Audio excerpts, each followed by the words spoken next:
भोपाल से बड़ी खबर आपको बता दें, कांग्रेस पॉलिटिकल अफेयर्स कमेटी की बैठक जारी है। कांग्रेस की फैक्ट फाइंडिंग कमेटी ये बैठक ले रही है। लोकसभा चुनाव में जो बुरी हार हुई है कांग्रेस की, उसके कारणों का पता लगाया जा रहा है, पड़ताल हो रही है पदाधिकारियों के साथ ही। दिल्ली की जो कमेटी है वो भी चर्चा कर रही है। पूर्व केंद्रीय मंत्री अरुण यादव के साथ पीसीसी चीफ जीतू पटवारी इस बैठक में शामिल हुए हैं, लेकिन दिग्विजय सिंह और नकुल नाथ इस बैठक में शामिल नहीं हुए हैं। और जीतू पटवारी ने कहा है कि हार की बीमारी का कारण पकड़ में आ चुका है। बैठक को लेकर सज्जन सिंह वर्मा जो कि पूर्व मंत्री हैं, उनका भी बयान सामने आया। उन्होंने कहा है कि संगठन में कसावट होगी तो भविष्य में फायदेमंद रहेगी।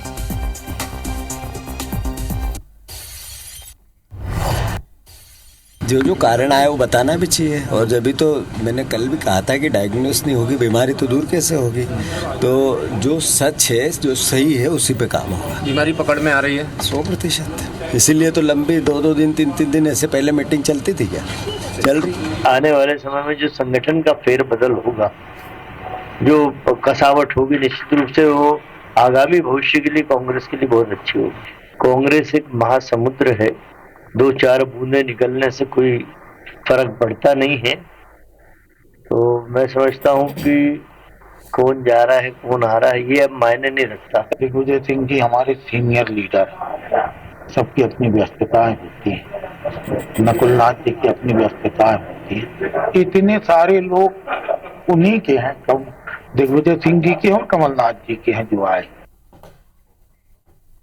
और नवीन सिंह हमारे साथ संवाददाता भोपाल से लाइव जुड़ चुके हैं। नवीन, जीतू पटवारी तो साफ कह रहे हैं कि बीमारी का पता चल गया है, लेकिन बड़ा सवाल यह है कि आखिर इस बीमारी का इलाज कब होगा और क्या होगा। वहीं लखन घनघोरिया कह रहे हैं कि नकुलनाथ नहीं आए हैं, कमलनाथ को सब कुछ पता है, दिग्विजय नहीं आए तो ये सभी लोग उनके हैं। बड़ी बात यह है कि इतनी बड़ी मीटिंग हो रही है, फैक्ट फाइंडिंग कमेटी है, लेकिन दिग्विजय सिंह और नकुलनाथ जो दोनों हारे हुए प्रत्याशी हैं वही शामिल नहीं हो रहे हैं।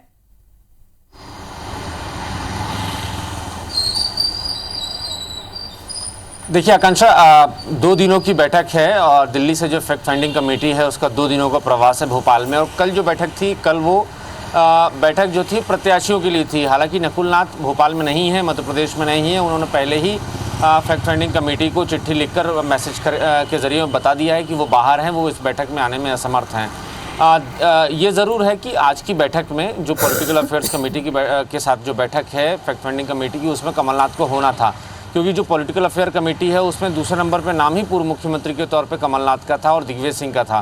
दिग्विजय सिंह चूंकि प्रत्याशी भी रहे हैं, राजगढ़ से उन्होंने चुनाव लड़ा है, तो दिग्विजय सिंह कल भी गैर हाजिर रहे बैठक से और आज भी पॉलिटिकल अफेयर कमेटी के सदस्य होने के नाते आज भी वो गैर हाजिर रहे। हालांकि जो भी नेता गैर हाजिर रहे उन्होंने 48 घंटे पहले अपना संदेश फैक्ट फाइंडिंग कमेटी और पीसीसी चीफ जीतू पटवारी तक पहुँचा दिया था कि वो बैठक से गैर हाजिर रहेंगे। फला उनके कारण है। लेकिन ये 2 दिनों की जो बैठक है आकांक्षा, ये एक तरीके से कांग्रेस का मंथन चल रहा है कि इस मंथन के बाद अमृत जो निकलेगा उसको कैसे आगे यूटिलाइज करना है, उसके ज़रिए कैसे पार्टी का रिफॉर्म करना है। कांग्रेस पार्टी अपनी ज़मीन मजबूत करने की कोशिशों में लगातार लगी हुई है। कांग्रेस को उम्मीद नहीं थी कि इतनी बुरी हार मध्य प्रदेश में होगी। 29 की 29 सीटें कांग्रेस पार्टी खो देगी। हालांकि कांग्रेस ने ये ज़रूर आलाकमान को आश्वासन दिया था कि 10 से 12 सीटों पे जीत मध्य प्रदेश में मिलेगी और 10 से 12 सीटों के जरिए ही राहुल गांधी अंदाज़ा लगा रहे थे कि देश में इंडिया गठबंधन की सरकार बनने जा रही, लेकिन ऐसा कुछ हुआ नहीं। जाहिर सी बात है कांग्रेस में कमी रह गई, कांग्रेस कमज़ोर साबित हुई इस पूरे चुनाव में। तो उसी कमज़ोरी को खोजने की कवायद फिलहाल चल रही है। पृथ्वीराज चौहान की अध्यक्षता में 2 मेंबर और हैं, सप्तगिरी उल्का हैं और जिग्नेश मेवाड़ी हैं। तीनों ही इस वक्त 1-to-1 फीडबैक ले रहे हैं। तमाम कांग्रेस के पॉलिटिकल अफेयर कमेटी के जो मेंबर्स हैं उनसे बातचीत कर रहे हैं और ये जानने की कोशिश कर रहे हैं कि क्या क्या कमियां रह गई, क्या कमजोरियां रहीं कांग्रेस पार्टी की कि इतनी बुरी हार हुई है और उसको कैसे ठीक किया जा सकता है। जीतू पटवारी ने भी बड़ी बात हमसे बातचीत करने के दौरान कही है कि बीमारी डायग्नोस हो चुकी है, अब उसका इलाज किस तरीके से करना है, अब उस पर काम करने की ज़रूरत है। जाहिर सी बात है जो दिल्ली से जो कमेटी आई है फैक्ट एंड फाइंडिंग कमेटी, ये अपनी पूरी रिपोर्ट तैयार करेगी। इस रिपोर्ट में जिक्र होगा कि कांग्रेस को कौन सा रोग लगा है। दिल्ली आलाकमान के सामने इस रिपोर्ट को रखा जाएगा, फिर दिल्ली आलाकमान तय करेगा। रोग का पता लगाना बहुत ज्यादा जरूरी है, लेकिन इसके साथ ही नवीन, सज्जन सिंह वर्मा भी कह रहे हैं कि संगठन में कसावट होगा तो भविष्य में फायदा मिलेगा और उन्होंने बदलाव शब्द का बाकायदा आज इस्तेमाल किया, जो प्रतिक्रिया अभी इससे पहले आई। तो क्या समझा जाए आने वाले दिनों में जो संगठन में बदलाव की सुगबुगाहट जो अभी तेज है, क्या वाकई किसी पर गाज गिर सकती है?